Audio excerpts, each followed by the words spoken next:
A good-natured, fun-loving man. He was just a wonderful person. He was so funny and so charming. Enjoying his retirement years. At that point in his life, he was very content. He was very close to his family, his nieces and nephews. Is brutally gunned down a month before his wedding. It was point-blank assassination. There's a big puddle of blood. Oh, my God! Investigators pieced together a series of clues. We had to look at what role that upcoming wedding had and what happened. They have their arguments. They had their differences. Was the scene staged to cover up an intentional killing? The investigation kept hitting dead end after dead end. And chased down multiple suspects. It was a whodunit. We were hoping for that break to come. Revealing a plot fueled by greed.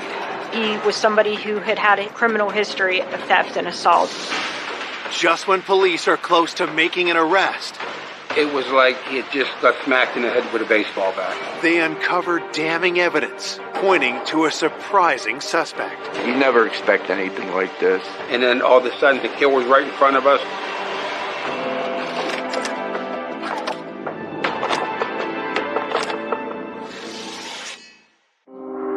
On a warm July afternoon in 2014, the sleepy Pittsburgh suburb of Kennedy Township is rocked by a panicked call to 911.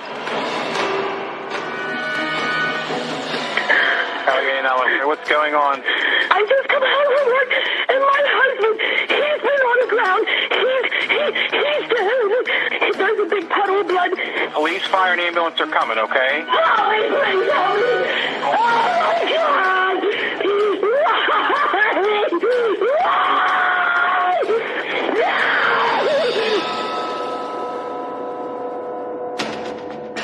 The woman who made the 911 call, Carol Lapaya, says the victim is her soon-to-be husband, 59-year-old Jack Parks. When I arrived on scene, the first thing I noticed is that the victim's head was covered in blood. It was on closer examination that you could see it was a gunshot wound. One challenge we had right out of the gate was that there was no casing or gun found. We don't move his body until it can be photographed. It was possible there was a gun underneath him that no one had seen. So we weren't 100% sure if the gunshot wound at that point had been self-inflicted or a homicide. We looked for a while. Unfortunately, we didn't find any type of gun. Detectives searched for any signs of what happened to Jack and who pulled the trigger. It was pretty clear right off the bat that this was some type of a home invasion or robbery that occurred. It didn't look like a struggle had ensued in the room, but once you walked through the victim's house, the further you got into it, the more you realized the level of disarray it was in.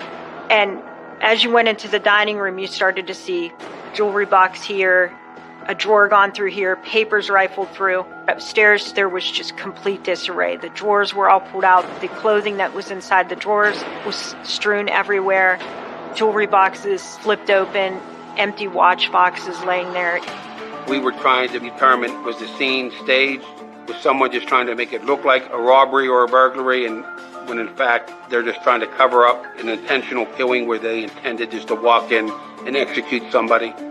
The house was dusted and processed for DNA and fingerprints. We then began to process the outside of the residence, looking for any type of forced entry, and none of that was found. Our first thoughts were the victim either knew the actor or was familiar with him. That's just our first impression. So, who was friends with the victim, who would have access to the victim, who would have opportunity to the victim, and who would he trust? It really was a shocking case. He was killed execution style. This homicide happened in an area that we don't normally have murders. Jack's death is the first homicide in Kennedy Township in 10 years. The news stuns his family and friends. When I got that phone call and I heard Carol's voice, I knew something was wrong. And she said, "Jack's gone." It I said, what do you mean, gone? She said, he's dead. And then she said he was murdered. And I just went into shock. Jack Parks was born the second of 5 kids in Pittsburgh in 1955. Friends and family were everything to him. Jack always made friends. He was one of the best people I've ever known. He would do anything for anybody. We first met in 1st grade. We hit it off all through high school. And after that, it was a good ride. Jack was so well liked. He could be charming when he wanted to and funny. He was just a wonderful person. In 1989, a chance encounter changed Jack's life. Jack met Carol at the local bar, and I guess they hit it off. They were 2 peas in a pod. Soon as he brought Carol, we fell in love with Carol. Jack was very close to his family. He had about 9 nieces and nephews. Jack and Carol used to have their nieces and nephews over for sleepovers, making the popcorn and just having a good time. You'd have swore that Jack and Carol were the parents. They didn't have kids, so when those kids were around, they were their kids. Jack had recently retired, but had big plans for the future. At that point in his life, Jack was very content. Him and Carol were to get married. They've been together for over 25 years. Carol in the beginning really wanted to get married, and Jack didn't. And then at one point, Jack wanted to get married, and Carol didn't. And I used to tell Jack, you know what, I like to be living when you get married, when you say I do. And then when they set the date, I was so happy. It was going to be an exciting, very exciting day. Tragically, Jack was murdered a month before the ceremony was to take place. Her and Jack were going to be married on August 31st of that year, and it was really sad. It was so close. At 5 p.m. on July 21st, 2 hours after Carol found Jack dead, police questioned her at the station. Talking to Carol was so important because, first of all, we had to determine whether she was or wasn't involved, and we wanted to just get the best timeline from her. During the interview with Carol, she explained that she had left for work as usual, her normal time, about 5:40. She starts work at 6. Everything was fine when she left for work. It wasn't until a realtor called her about a potential buyer for Jack's late mother's home. And when the realtor couldn't get a hold of Jack, Carol started to worry. She tried to call Jack, and there was no answer. So then she got concerned. He always called her back every time that she tried to get a hold of him. So I think it was approximately about 2 o'clock she left work and then come over and find Jack, of course. Detectives know that spouses are always the first suspect and must determine if they can trust Carol's version of events. We have a timeline between 6 a.m. to 3 p.m. when she returns home. In some cases, you know, if a person's a cold-blooded killer, they may have killed him before she left the house, and then all of a sudden she finds him, and, you know, and the killer's right in front of us. Her demeanor, she was very upset, but you can't take a chance by skipping a stone and not trying to look at her. Detectives are suspicious of why it took the couple so long to decide to get married, and if someone had cold feet. Something that we thought is, are either one of them having affairs with someone else? Could that be a possible motivation, and is this upcoming wedding triggering that? Coming up, detectives uncover a family feud. They just decided to distance themselves from not let him come to the house. And learn Jack's inner circle isn't as loving and devoted as it first seems. Things got more contentious. As police keep digging, more suspects surface. We learned of several burglaries. They had concerns about the employees. They hire criminals. Just when the investigation is about to hit another dead end, We had no idea who would have done this. detectives make a crucial discovery. It was exactly what we needed. When we got the phone records back, it was, oh my God.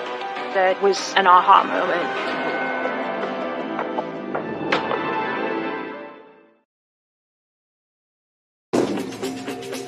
Kennedy Township Police are investigating the area's first homicide in a decade. 59-year-old Jack Parks was found dead in his home by his fiancée Carol in what appears to be a robbery. But since there was no forced entry, investigators try to determine if this was actually a staged attack, and if the motive was something more personal. When we interviewed Carol, we had to look at what role, if any, that upcoming wedding had in what happened. We had to start looking at every aspect of their lifestyle. What were the family dynamics? We had to chip away at a number of things in their life, things that happened that day, but also things that might have happened in the past that could be a motivation for this murder. They had their differences. They'd have their arguments, but it wasn't my point to get involved in their squabbles. We kept talking more and more about any kind of problems that they had had in their home. And I asked her, do either of them have a gun? And she said that they did not. Carol says she would never do anything to hurt the love of her life. She wanted to marry him. Jack was her soulmate. Jack and Carol, they loved each other. They felt they were already married. To everybody, they were husband and wife years before, the wedding was planned. Carol was very upset. It was very difficult to talk to her while she processed that emotion, but then to still get the information we needed to keep moving the investigation forward. To me, that was a sign that she wasn't involved. With suspicion shifting from Carol for now, investigators explore whether theft was the main motive. The bedroom was ransacked. The mattress was disturbed. Things were emptied out of drawers. Carol had indicated to me some items that should be there. Their wedding rings that they had bought. Jack collected some coins. He had some expensive watches. She indicated that the watches should be in the boxes. When we first processed the areas of disarray, none of those items were there. That was our first big clue to go off of. I knew that if we could find that jewelry, we could find who was involved. We didn't know if the person who took it might have given it to someone else, but we had to start with where is it, who has it, and how did they get it. The next morning, the autopsy report comes in. He was taken out with one shot and to the right side of his head. It took it to a level where you know that is someone who probably came there with the intent to either use that weapon to intimidate or control Jack. There was a projectile that was recovered from his skull, and we were able to determine that we were looking for this .380. So that was a good start for us. Now we knew what kind of gun we were looking for. During the victim's autopsy, you could see that there were no wounds on his hands at all. There were no scratches. There were no broken fingernails. Nothing that seemed to indicate that he had had a chance to fight back. He had been caught completely off guard. During Carol's interview, she indicated to police that Jack's nephew, Bradley Johnson, is someone they should look into. Bradley was living across the street with his mother and father, across the street from Jack. And he was always over there. And from what I understand, he was one of the last ones to see Jack alive. We made contact with Bradley, and Bradley had told us that he had gone over to Jack's house on the 21st, and he said he got there around 10:30 in the morning. Detectives find that timing suspicious. They know Jack was killed sometime between 6 a.m. and 3 p.m. that day. I asked him, I said, Bradley, what did you go over there to talk to him about? He said, well, Jack's mother had passed away, and he knew that Jack was looking to sell the home. But Bradley wanted to negotiate a deal with Jack, and he wanted to talk to Jack alone because he said, I don't want Carol weighing in on this. I want this to be a Parks family matter, and I want to discuss it with him. In his words, I didn't want her putting her 2 cents in. And that was a phrase that seemed to hint at some kind of animosity. Bradley tells investigators that he finds Carol too controlling and that she shouldn't have a say in this family decision. Jack wanted to wait until he could talk with Carol about it, which sort of defeated the purpose of why Bradley had gone there when she wasn't home. So he said he ended up leaving and they were going to revisit the conversation later. As investigators press him further, Bradley reveals an alarming fact. We did ask him about any firearms that he owned, and when Bradley told us he owned a .380 caliber pistol, it kind of was like, okay, this maybe something broke bad, because now we know Carol leaves for work at 6 a.m. and Jack's alive at 10:30 because Brad's telling us he's over there. He indicated he had left about 11:15. With Bradley's timeline, it definitely seemed that Bradley was very close in time to when Jack would have been killed. And he put himself there. He had the same type of gun. Had the discussion about Jack's mother's house turned fatal? With the timing of Bradley's conversation with Jack, it made me wonder whether things got more contentious than he was alluding to in my interview with him, or did he leave there upset, or did somebody else come back and do something to Jack? It had to be looked into.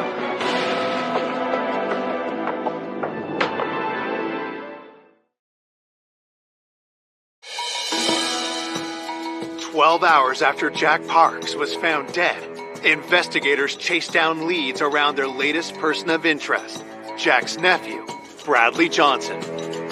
When I found out that Bradley was a suspect, I was mad. I was really upset, knowing that they thought that. But then again, when it comes to an investigation, police are doing their job. Bradley and Jack had a disagreement, and he admits to owning the same caliber gun. So that definitely stepped up our interest in Bradley. This is a gun that we needed to take a look at. Bradley's gun was collected, taken to the lab where it was test fired. The ballistics on the gun did not match the projectile that was recovered from Jack during the autopsy. With nothing concrete linking Bradley to the murder, he is dropped as a suspect. Detectives also corroborate Carol's alibi. On the day that this happened, we were able to verify that she was at work and she was accounted for at that time. We were able to eliminate Carol as a suspect.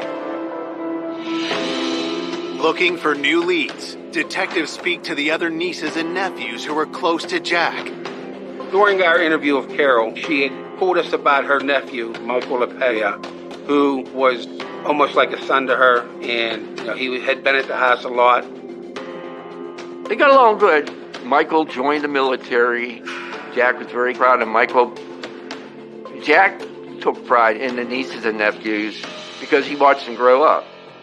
Michael was brought in to the homicide office and interviewed about Jack's murder. And during that interview, Michael had said that he was unemployed. He was trying to seek help through the VA hospital due to his PTSD from being in the Army. Michael had been discharged from the military due to his use of cannabis. Michael also admits he'd fallen out with the family, including his aunt and uncle, and hadn't seen them in a year. He specifically denied being over near the victim's house, and he made reference to them being estranged. Michael had a bit of a drug problem, and Carol and Jack decided to distance themselves from Michael and not let him come to the house. Detectives still need to know where Michael was when Jack was killed. We knew Carol left around 6 a.m. We knew that Bradley was there about 10:30. We knew Carol found him around 3 o'clock. So there's a window of opportunity of about 4 hours. He told us he was at home in Sharpsburg on the day of the incident, July 21st, 20 minutes away from Jack's house. He said that his girlfriend had kind of unexpectedly taken the day off and they spent the day together. Nothing out of the ordinary. He gave us some landmarks on our timeline that we could check out. Michael and his girlfriend Melanie had gone and done some shopping in the town that they lived in. He said that he had had a doctor's appointment at the VA hospital later that afternoon. These were things at businesses and locations that we could check from doing surveillance video or getting sales transactions. Michael's girlfriend Melanie did corroborate his activities, and she stated they had spent the day together. It was determined that his alibi had checked out. A day into the investigation, with Jack's closest circle cleared, investigators escalate the search for the missing jewelry. We were physically going to many pawn shops to try to see if anybody had sold this jewelry. We didn't get any traction with that. That's when we started doing a canvass of the neighborhood. When we were doing our neighborhood canvass, so many people had mentioned near their house there's a meat factory, and they had concerns about the employees. We had heard things like they hire people with records, they hire criminals. From talking to Carol, she said they have a straight view into Carol and Jack's home. And Jack had mentioned sometimes he would let people use his phone or use the bathroom when they were on their break. And it upset her. In a case like this, you may see, hey, look at this guy. He got some gold on. It's a crime of opportunity. We knew that they got their morning break right around the time when people stopped hearing from Jack. So we definitely wanted to look into that and see what the consensus was over there. I think we did like almost 40 interviews of all the employees to see who they were. One worker in particular piques police interest. Ronald Levins was a name that came up from multiple employees in the context of people who had gone over to Jack's. This may be the person that Carol was aware that had come over there. Ronald Levins was somebody who had had a criminal history of petty theft and assault, so he was on our radar for sure. Investigators worked quickly to bring Ronald in for an interview. Ronald indicated that he had known Jack and they were actually friendly, and that's why he was allowed to come into the house when Carol wasn't home. Carol said she would get upset with Jack. She would say, Jack, don't just let anyone in our house. You can't do that. And he would just, kind of shrug it off. But she just didn't want people coming into the house that she didn't know. Investigators asked Ronald point blank if he had anything to do with Jack's murder. He said he had no involvement in Jack's death. The day that Jack was killed, Ronald didn't come to work. He had actually taken scheduled vacation for Friday and Monday. Ronald Levins' alibi checked out, and we were able to eliminate him as a suspect in this case. Desperate for a new lead, investigators look for similarities with other robberies in the area. After Jack's murder, we talked to the local authorities, and during that we learned of several burglaries, one of which an older lady was burglarized and about $5,000 worth of quarters were taken.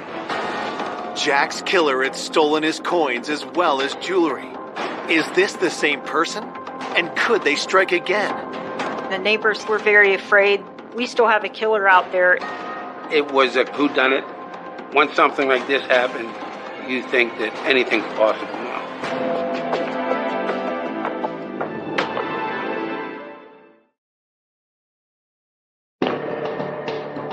Police investigating the cold-blooded shooting of Jack Parks suspect his murder could be linked to another recent robbery in the neighborhood. We learned that during that burglary, there were some items similar to what Jack had that were taken, and it was a burglary that happened during the day, which is the timeline we were looking at in this particular incident.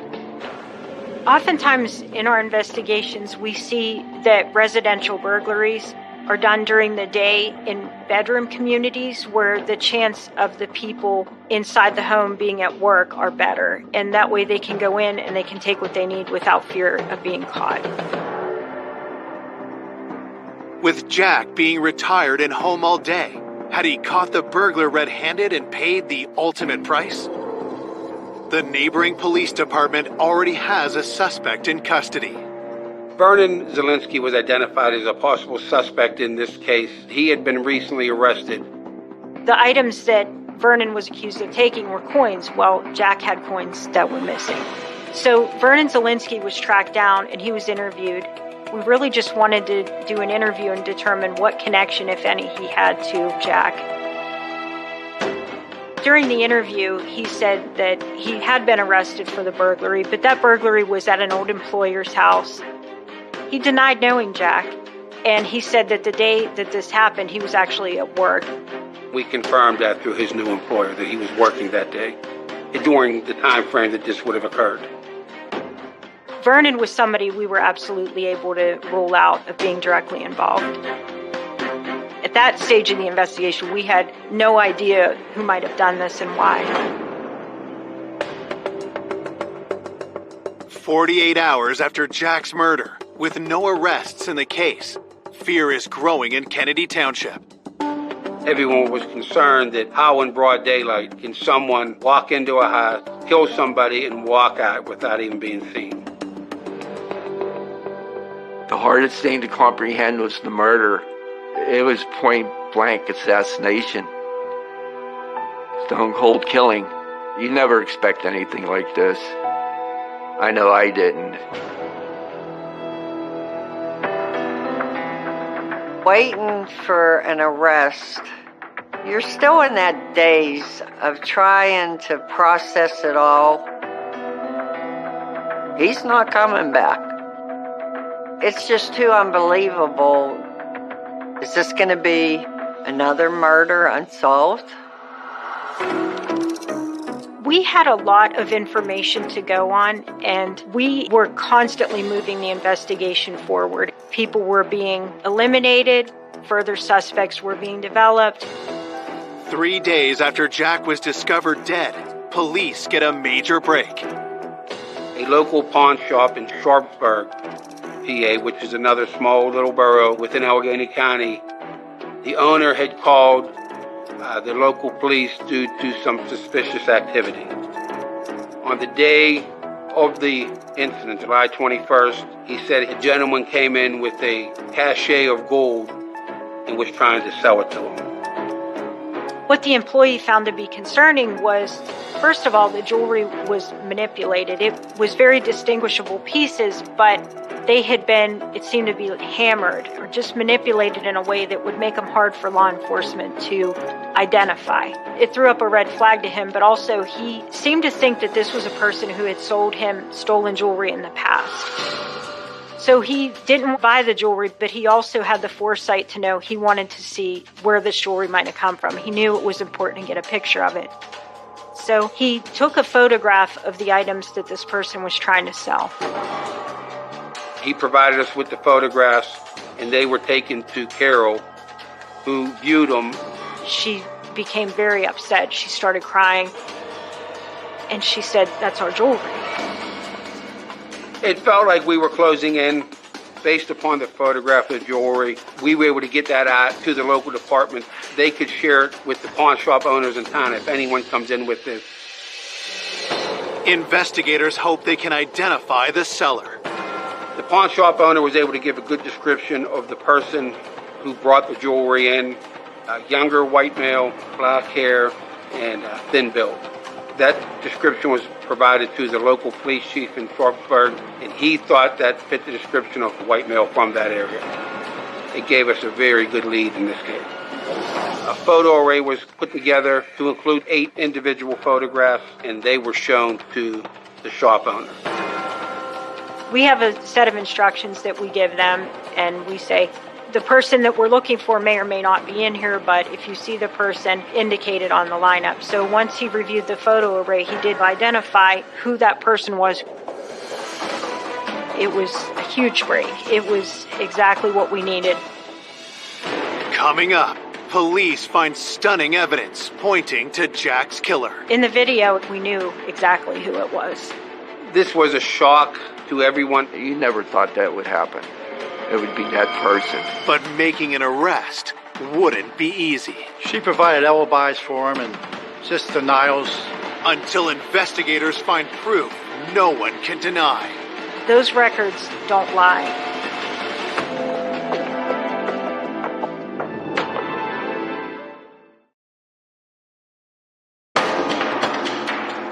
Detectives have just identified the man who tried to pawn murder victim Jack Park's jewelry.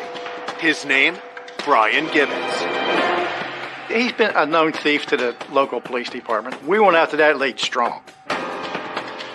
We were feeling pretty confident that Mr. Gibbons may be our man, or at least know who our man was. We were very excited and very motivated to go find him.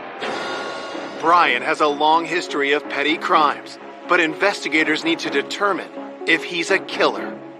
4 days after the murder, they get a warrant to search his home. Specifically, we were looking for any of the very distinguishing items that Jack Parks had. Unfortunately, we didn't find any of the victim's jewelry in the house, but we did find some items that did turn out to be stolen from someone else. Based upon the search at Mr. Gibbons' residence, we were able to arrest him and have him sent to the county jail. Investigators question Brian about Jack's missing jewelry. He said that he didn't have anything to do with it. At that point, we were trying to determine if perhaps he'd been given some jewelry to sell, that maybe he didn't know its origin and he went to go sell it. We really just wanted to see if we could come up with any connection to rule him either in or out on the homicide of Jack Parks. Brian tells detectives he doesn't know the victim and has never been to his home. He said he had no connection to Jack at all. He denied having any knowledge of the Jack Parks homicide. We asked, well, what's your alibi? And he goes, I was arrested for entering an abandoned house that day. And that was confirmed. Brian was not the killer. He had a solid alibi. It was clear that he was not the same individual who had come in to the store on that Monday and tried to sell the jewelry. The pawn shop owner mistakenly identified the wrong person. The investigation kept hitting dead end after dead end. We thought we had it, but then once we eliminated him, we took a pause. We had to step back a minute, not start all over, but then keep everything else in perspective. While detectives hunt for new leads, Jack's loved ones struggle with their grief. Instead of looking forward to Jack's wedding, 5 days after his murder, they attend his funeral. When he told me he was going to get married, his brother and I would have stood up for him. I was proud because I was never a best man. And there I was, carrying his casket.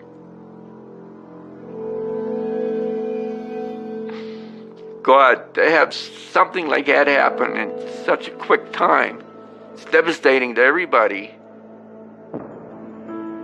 You feel the hurt, but it really doesn't sink in until the funeral's all over. And then the shock is over. It's reality. He's gone. Fearing the case could go cold, a week after the murder, police step up the hunt for Jack's stolen jewelry, hoping the culprit is still attempting to sell it at a pawn shop. We all just sort of fanned out and we took particular geographical areas. We knew there was still a person that was out there trying to sell Jack's jewelry, and we had to just keep holding out hope that the pawn shop would take their identification, that they would keep good records. That's what kept us going, honestly. There is a detective in the city of Pittsburgh who is a pawn shop records analyst, and I reached out to her and I told her what items that we had missing, and on August 4th I heard back from her. And she told me that she had found the jewelry where it had been sold. Investigators race to the pawn shop. We had to go take a physical look at it, see who, if anybody, was on camera. Some store policies, all they have to do is take an individual's driver's license number. They don't even have to make a photocopy of it. So we were trying to remain optimistic that somehow we would get an image of the actual person who tried to sell that jewelry. It could have been anyone at that point. The pawn shop has surveillance video, and what detectives see on tape is jaw-dropping. It was, oh my God. We knew exactly who it was. In the video, it was Michael Apaya, which was Carol's nephew that Jack raised like one of his own. This was a shock to everyone. When we first had dealings with Michael, early on in the investigation, he did provide an alibi about businesses he was at, doctor's appointments. Michael had his girlfriend Melanie saying that he was with her during the time that Jack would have or could have been killed. So it was kind of going back, trying to retrace what he had initially told us. We still had to do a little bit more digging. We had to work on if we were missing something. Early on, when we talked to Michael, he had given detectives his phone number. I wanted to get his phone records. While investigators wait for those records, they call Michael back in. We are going to interview him and see what he has to say now that we have him on tape pawning his uncle's jewelry. We decided that it would probably be ideal to bring Michael and his girlfriend Melanie in at the same time, being that she was the person who was providing an alibi for him, and chip away at that and see where the truth lied. We took them both back to our office and they were interviewed in separate rooms. Michael, in his interview, was initially very adamant that he had nothing to do with this. He denied involvement with the murder, involvement with the jewelry, and he just would not deviate from that. Melanie stands by her story, too. She provided alibis for him and just denials. Melanie is pretty much telling us that he was with her during the time that Jack would have or could have been killed. She was just defensive and trying to argue with what we knew was not true. And that was that he had sold Jack's jewelry. We showed her a picture of the jewelry and she tried to say it was hers. And we knew that was a lie. With neither Michael nor Melanie cracking under the pressure, detectives need something to break the deadlock. When we got the information about the cell phone records, it was a huge break. We were very happy that it finally had come through. It was like everything came full circle.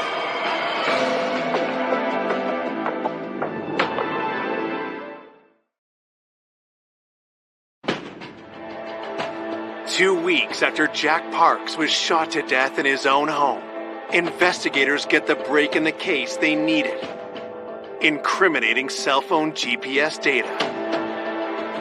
When I got Michael's phone records, I started to see where generally he spent most of his time, which was consistent with his home. He told us he was in Sharpsburg, 20 minutes away from Jack's house, on the day of the incident. Parts of his alibi checked out, cell phone data-wise, but there was an anomaly where about 11:45, his cell phone pinged over in the area of Jack and Carol's house. To me, the significance of 11:45 was it is in this time where Carol can't reach Jack. It would be impossible to be in Sharpsburg and your phone ping off a tower in Kennedy Township. The amount of distance between the two, it wouldn't be possible. He was not at home. He was over near his uncle's house. So 11:45, Michael's phone being over there was an aha moment. Those records don't lie. Detectives want to see how Michael will react when confronted with his own cell phone records. It was like he had just got smacked in the head with a baseball bat. He became very quiet, took a second, and he just let it all out. I was suffering from PTSD, and the morning of July 21st, I asked Mel to take a ride with me. She just drove down with me, and I parked her car. I told her to wait. She never got out of the car. She had no clue where we were going. Michael's explanation of why he went to see Jack only raises more suspicion. About a year ago, I was accused of stealing jewelry, and I wanted to make amends. I wanted to fix it. I knocked on a door to apologize and talk. At that time, he became hostile, and he choked me and swung at me. His story changed to self-defense. He had 2 hands around my neck, and at that time, I felt my life was threatened, and I had a pistol 380 on me. It went off. Reconciling that just wasn't possible. Jack was shot one time right close to his ear. Basically, someone held a gun to his head and executed him. He fell to the floor, and I panicked. Ren grabbed jewelry, and I left. Michael tells detectives he sold the jewelry for $1,000. Even more shocking is what he spent the money on. You stated that that's one of the people you sometimes purchase narcotics from. Yes. I gave him about $600 to $700. In addition to that, several days later, what did he give you? He gave me heroin. Michael was following a path of substance abuse that was getting to be more addictive drugs, and his use was increasing. It wasn't recreational anymore. It was more the behavior of an addict. It was heartbreaking for us to know that someone who was almost like Jack's son, a very close family member, would do something like that in exchange for a couple of dollars to get high. I believe Michael went to that house to take jewelry. He knew Jack was there, and the only way he was going to get that jewelry is if Jack was dead.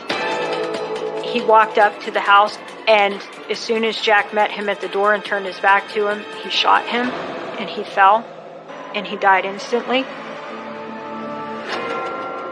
On August 5th, 2014, Michael LaPaya is charged with first-degree murder. To say to Carol, we know who did this, it was hard, but the hardest answer that we had for her is when she said, Michael who? And he had the same last name as her, really. It was hard to tell her that, it's your nephew. And it just hit her, and she was very upset. You never thought that would happen. It would be that person.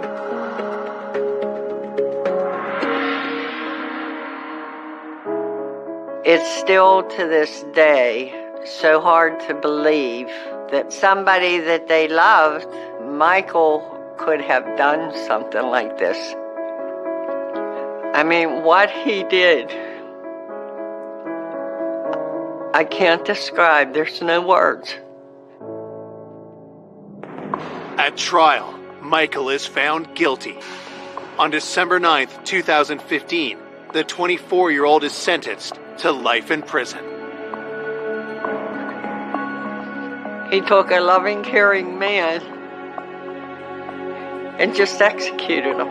There was no winners. We lost Jack. Who won? Nobody. I would never forgive him. Michael took away my best friend, my brother. He took away a lot from me. To this day, I still hate the guy. Jack will never be forgotten. In the beginning, it's hard talking about a loved one without really breaking down crying. But you continue to talk about him. You keep their memory alive. And that's how he stays with us. Every day, he's here in my mind, my heart, and my dreams. I see his face. Always smiling. I know he's flying with the angels.